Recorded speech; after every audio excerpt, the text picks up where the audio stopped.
10 years. That's how long it took. 10 years since the legendary RX1R II, the camera that redefined what a compact camera could be.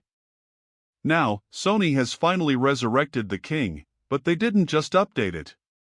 They strapped a 61-megapixel full-frame sensor to it, gave it AI-powered autofocus, and shoved it all into a body small enough to fit in a jacket pocket. But here is the number that is setting the photography world on fire: $5,099. The Sony RX1R III is the most audacious, controversial camera launch of the decade.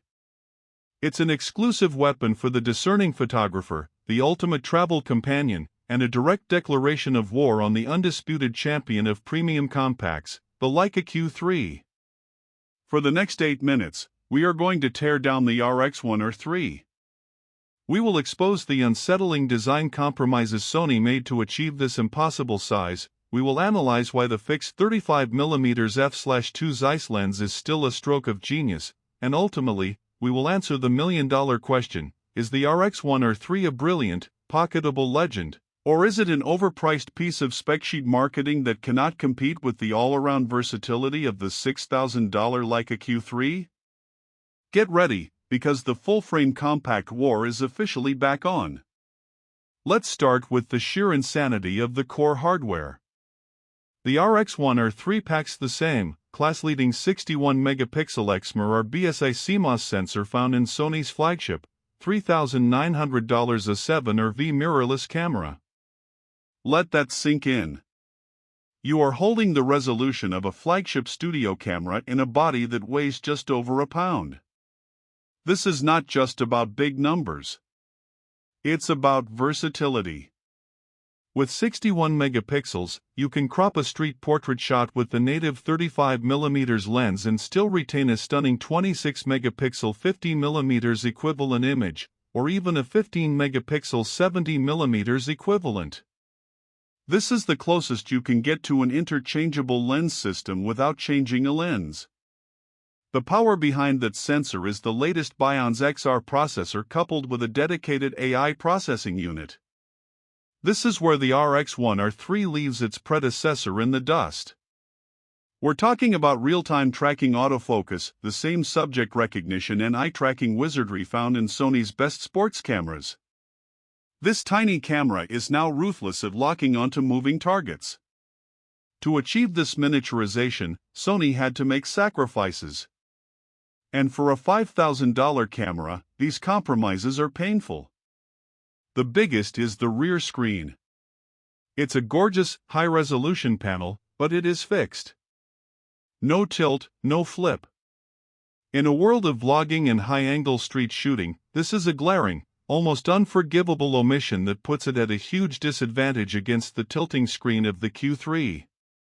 Next, the viewfinder.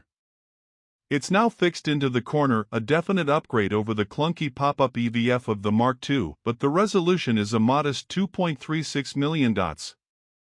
For a camera dedicated to resolution, this feels like Sony missed an opportunity to deliver a truly immersive viewing experience. And finally, the battery. It uses the ancient NP-FW50 battery, which is rated for around 300 shots SEPA standard. While that's an improvement over the Mark II, it is still a massive vulnerability.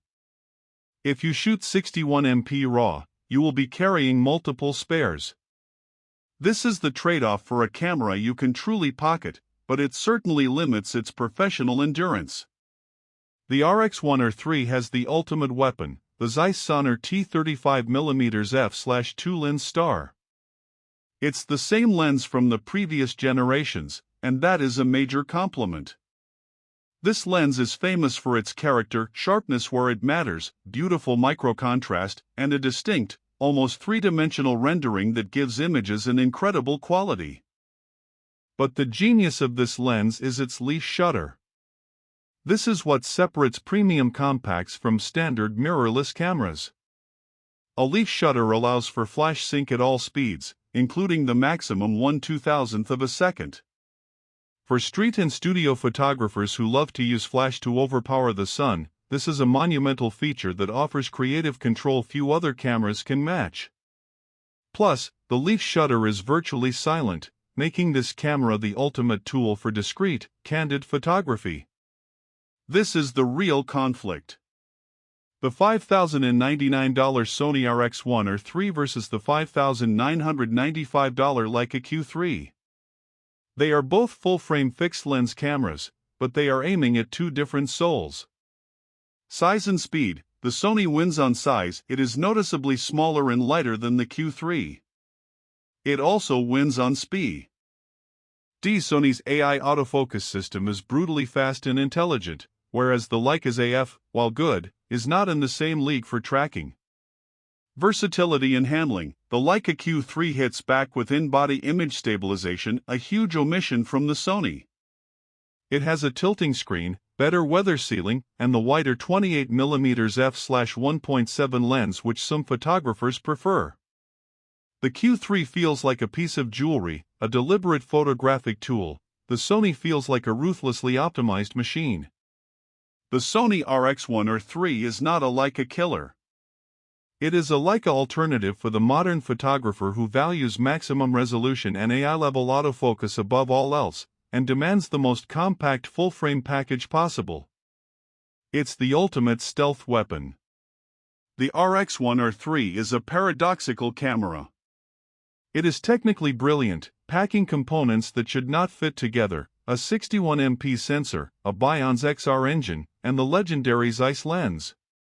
But its staggering price tag and its compromise on key modern features, like stabilization and a tilting screen, make it a complex choice.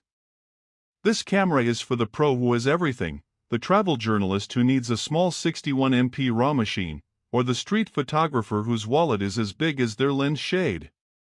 The rest of us will lament the price while marveling at the sheer fact that Sony managed to pull this engineering feat off. The king is back. But this time, his crown comes with a crippling price and a few major flaws. And that is why the RX1R III will be one of the most talked about, most controversial cameras for years to come. Please subscribe to Tap Tech for more tech reviews.